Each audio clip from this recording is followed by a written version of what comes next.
Some wore leather armor for some parts. Others had taken off iron plates and wore exposed chain mail. Some wore helmets and some didn't. They all had visible faces. They also all wore the same make of sword, but their secondary weapons were all different types: bows, one-handed spears, maces, and so on. From a glass half-full perspective, they were a veteran order of knights. Otherwise, they were just a ragtag bunch of mercenaries. Eventually, the party rode right into the square. There were about 20 men. While keeping an eye on the Death Knight, they formed a magnificent row before Aints and the village headman. One of them, still on his horse, came forward. He appeared to be their leader. He was more robust than the others. He practically overlooked the headman. He stopped his eyes on the Death Knight, then looked at Albedo. His eyes stayed there for a long time, as if he were caught. But when he saw that she was just standing at attention without moving a muscle, he turned his sharp, perceptive gaze on Aints. This man had the air of one who made violence his occupation, but Aints took his gaze and just stood there. One look wasn't enough to disturb him. Not that he had always been strong against such eyes. It was probably just thanks to his undead body.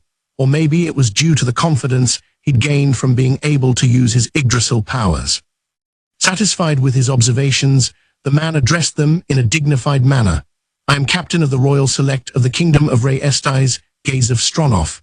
We've come on the king's orders to subdue the Imperial Knights terrorizing this region."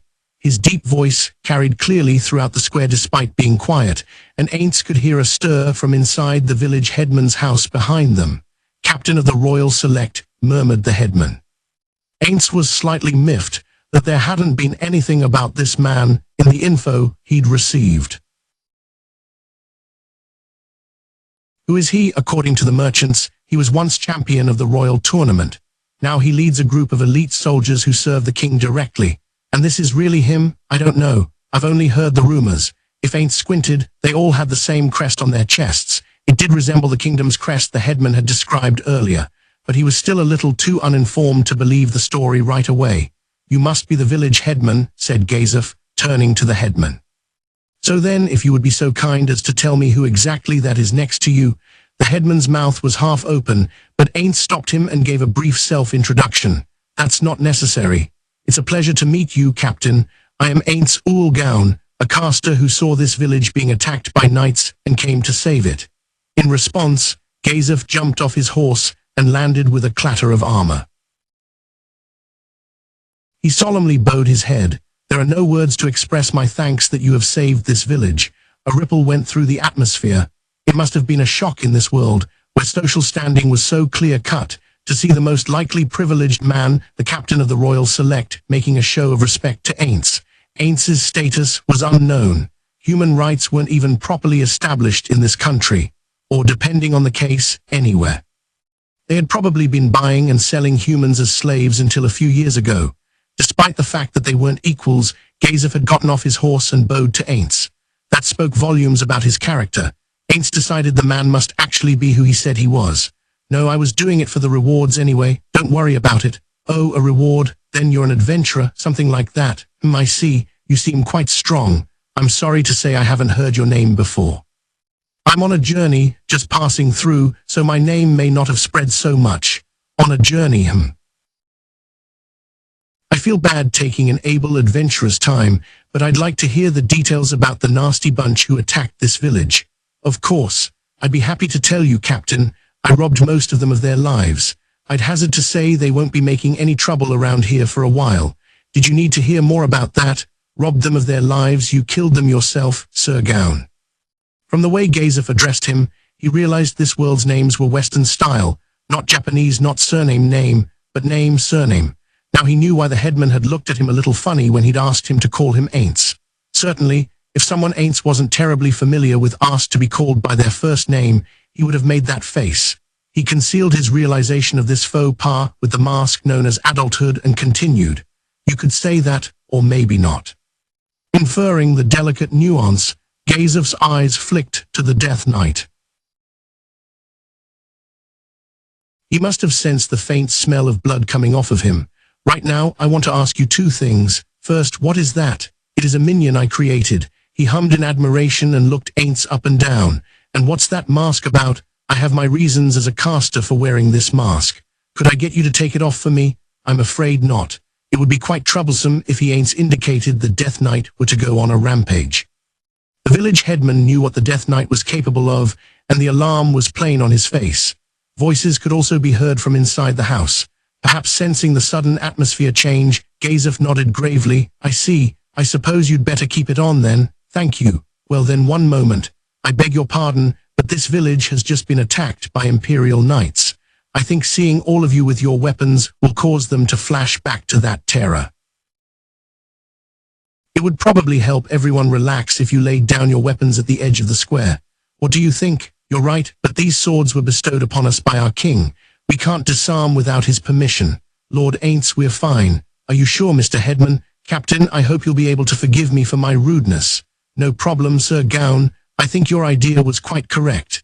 If this sword were not a gift from our king, I would have gladly set it aside. Now then, shall we sit down somewhere and have a more detailed discussion? Also, if you don't mind, we'd like to rest here for the night, understood. We'll discuss that as well, so please come to my house. The headman was mid-reply when it happened. A lone cavalryman rode into the square. His rough breathing foreshadowed the seriousness of the news he'd brought. He loudly announced an emergency. Captain, several figures spotted in the area. They're surrounding the village and approaching. Your attention, please. A quiet, level voice sounded so that all present could hear. Our prey has entered the cage. It was a man's voice. There was nothing particular about him. His face was average and would get lost in a crowd if it weren't for his utterly emotionless, almost artificial-seeming black eyes and a scar that ran down his cheek. Let us put our faith in the gods. All those present observed a moment of silence, a condensed prayer to their gods. Even on a mission in a different country, they took time to pray not out of confidence, but piety.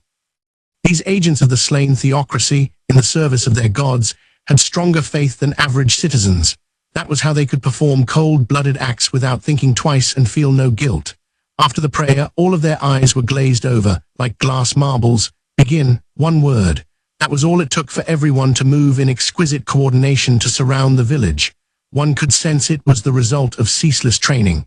This was the unit that carried out mostly illegal activities. They existed even inside the slain theocracy itself, only as rumors that followed them like shadows, one of the 6 scriptures that reported directly to the high priest. The Sunlit Scripture's most important duty was the extermination of subhuman villages. Although the Sunlit Scripture saw the most combat of any of the 6 special ops units, they had very few members, not even 100, including reserves. Their small size showed how hard it was to be accepted.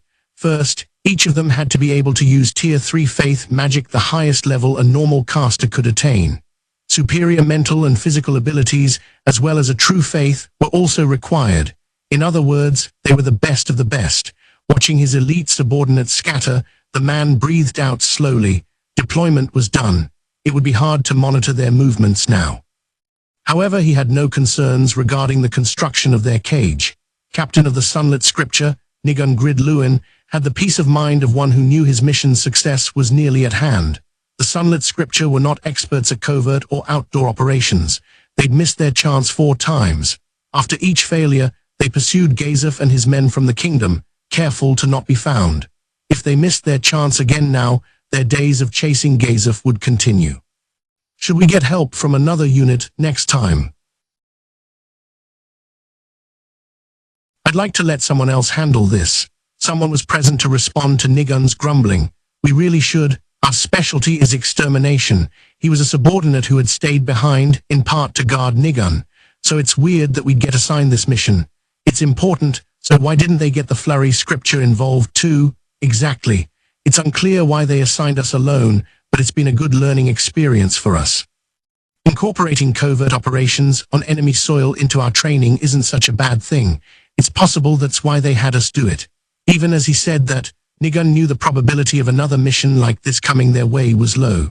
Their mission was to remove Gazef Stronov, a royal warrior so strong that there was no one comparable in any nearby countries. This was more of a job for the Black Scripture, the unit where all members had hero-level power. Normally it would have been given to them, but this time that wasn't possible.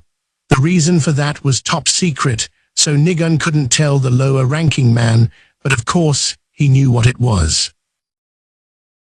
The Black Scripture was too busy bracing for the resurrection of the catastrophe Dragonlord. They were also guarding the sacred treasure, Ruinous Beauty. The Flurry Scripture's top priority was chasing down the traitor who had stolen one of the Shrine Princess's sacred treasures. Nigun unconsciously stroked the scar on his cheek. He thought of the one time he'd awkwardly fled from a fight. The face of the woman who had given him the scar with her black magic sword came to mind. Magic could have completely healed him, but he had left the scar there on purpose. He didn't want to forget his defeat. Blue Rose, that woman, was from the kingdom, like Gazef, but what Nigun really couldn't forgive her for was being a priest. Not only did she believe in a different god, but she tried to prevent Nigun and his men from attacking a subhuman village. And she thought she was right. She was a fool who couldn't see the big picture. Humans are weak, so we must protect ourselves in all manner of ways. She couldn't understand that the fool, a subordinate man, perhaps sharp enough to catch the anger in his captain's glassy eyes, hastily interrupted. That kingdom, the whole bunch of them are fools. Nigun didn't answer, but he agreed. Gazef was strong. That's why they had moved to weaken him by stripping him of his protection. The kingdom was split into two factions, the king's side and the nobles. They were locked in a continuous power struggle. Gazef was an impossible-to-ignore member of the king's faction, so if the nobles thought they could thwart him, they were liable to act without thinking things through, even if their thought process was being manipulated by an agent from another country. One of the reasons the nobles hated him was that he had worked his way up from a commoner background by his prowess with the sword alone. And the result of all that animosity, the kingdom was about to lose their trump card. To Nigun, it was utterly idiotic. The slain theocracy also had factions, 6 of them, but they mostly worked together. One simple reason they could do that was the fact that they respected one another's gods. Another was that they knew they had to stick together in this dangerous world full of non-human races and monsters. That's why we have to get them to walk the same path as us, the path based on the correct teachings. Humans are not meant to fight, but to walk together. The sacrifice to this ideal would be Gazef. Do you think we can get him? Nigun took his subordinate's anxiety seriously. The prey this time was Gazef Stronov, the strongest warrior in these parts and captain of the Royal Select. This was harder than wiping out a huge goblin village, so Nigun answered in a quiet voice to dispel his worries. It shouldn't be a problem. You know, those treasures the kingdom permits him to carry, he doesn't have them equipped this time. Without those, it should be a simple matter to kill him. I'd even say that if we miss this chance, it will, on the contrary, be impossible. Captain Gazef Stronov's name was known far and wide for his skills, but there was another reason, as well: the kingdom's 5 treasures. Currently 4 were known, but Gazef was allowed to equip them all. The Gauntlets of Vitality made it so the wearer never got fatigued. The Amulet of Immortality constantly healed the wearer. Guardian Armor, said to be able to save the wearer from a fatal critical hit, was made from the hardest metal in existence, adamantite. And Razor Edge, a magic sword, was enchanted in the pursuit of sharpness and cut armor like butter. Even Nigun couldn't win against Gazef Stronov if his attack and defense were boosted to extraordinary levels via that lineup of gear. Surely no human could. But if Gazef wasn't equipped with the treasures, they had a decent enough chance. Plus, we have an ace up our sleeve. There's no way we'll lose this fight. Nigun patted his breast pocket. In this world, there were 3 types of non-standard magic items.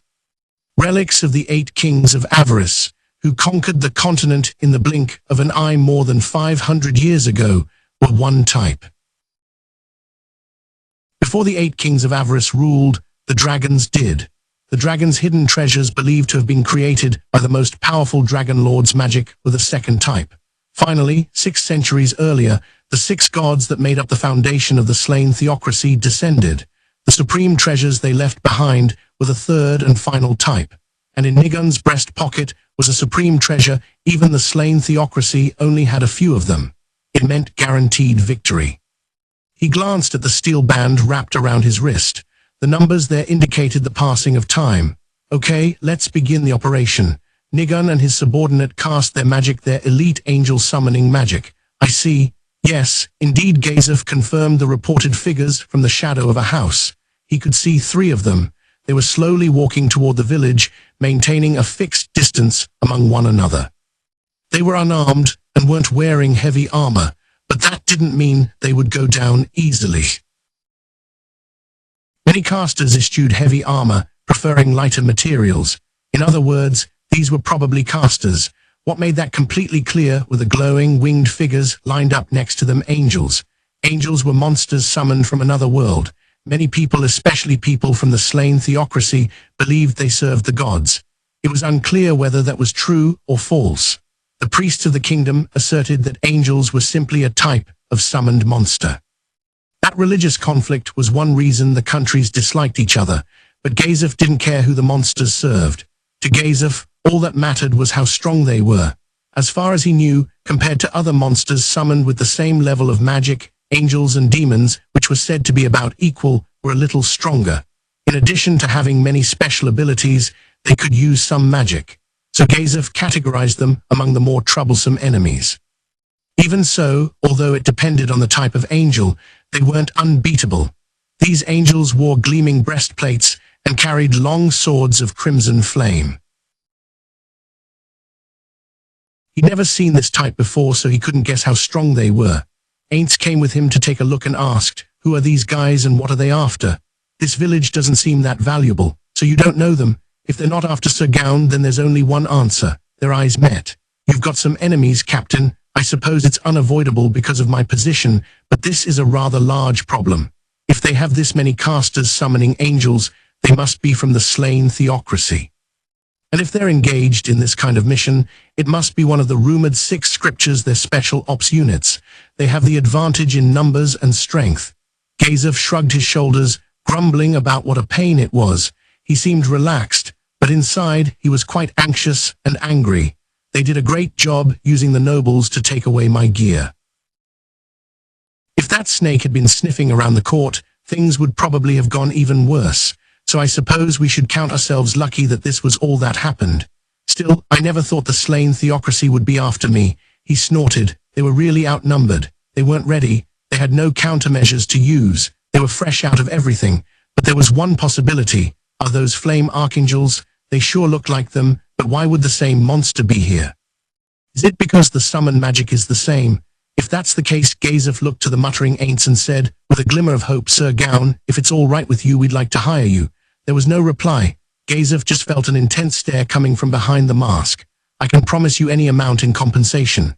I think I'll refuse. If we could even just borrow your summon knight, I don't think so. And if I invoked royal law and forcefully drafted you, that would be a most foolish choice. It's not the kind of violent thing I'd like to say, but if you attempt to use some power against me, including the authority of the kingdom, I'd put up a little bit of resistance." They glared at each other, and the first one to look away was Gazef. "Huh. We would be annihilated before we even got into it with the theocracy. Ho ho, annihilated, very funny, but I'm glad you understand." Gazef watched, eyes squinted as Aints bowed. He hadn't been joking. His intuition was screaming at him how dangerous it would be to make an enemy of this caster. Especially when his life was in danger, he tended to go with his intuition over unproductive pondering. "Who is this guy?" Gazef thought, gazing at Aints' mask. "What in the world does his face look like under that mask? Is it one I'd be familiar with, or is something wrong? Is my mask crooked? Oh no, I just was thinking what a peculiar mask it is. If you can control that monster with it, it must be an unusually powerful magic item. Indeed, it's quite rare and valuable. It's impossible to get one anymore. If someone possessed valuable magic items, then logically their magic would be powerful." Thinking in that way, Aints must have been a pretty powerful caster. Gazef suddenly felt hopeless, being unable to win Aints' support, but he still wished that as an adventurer, Aints would take on this one request. "Well, it's pointless to stand around here all day. Take care, Sir Gawain. I appreciate you saving the village." Gazef removed his gauntlets and shook Aints' hand. It would be polite for Aints to remove his gauntlets as well, but he left them on. This didn't faze Gazef. He shook Aints' hand with both of his bare hands and laid his heart bare to match. "I really appreciate it. You did an amazing deed protecting the innocent from that storm of atrocities, and I have to say I want you to protect them again. I don't have anything I can give you right now, but I do hope you'll consider my request. That's if you ever come to the royal capital, I promise, on my honor as Gazef Stronov, that I'll give you whatever you desire." Gazef took his hands away and was about to drop to one knee, but Aints stopped him. You don't have to do that, I understand. I'll protect this village without fail, on my honor as Aints Ul Gaun. Hearing this vow, Gazef's heart lightened. Thank you, Sir Gaun, then we have nothing to fear. I can go forth boldly into battle. Before you do that, please take this. Aints must have thought of something as Gazef smiled. He handed him a small object. It was a weird little carving that didn't seem terribly special to Gazef, but a memento I gratefully accept.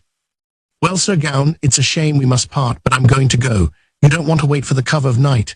There's a spell called Night Vision, so even if darkness is a disadvantage for us, it likely won't be for them. Plus, they have to see that we've fled the village for this to work. I see. Your analysis is worthy of your position, Captain. You have my admiration. May you be victorious. May your journey continue, Sir Gaun. Aints watched until Gazef's silhouette grew small.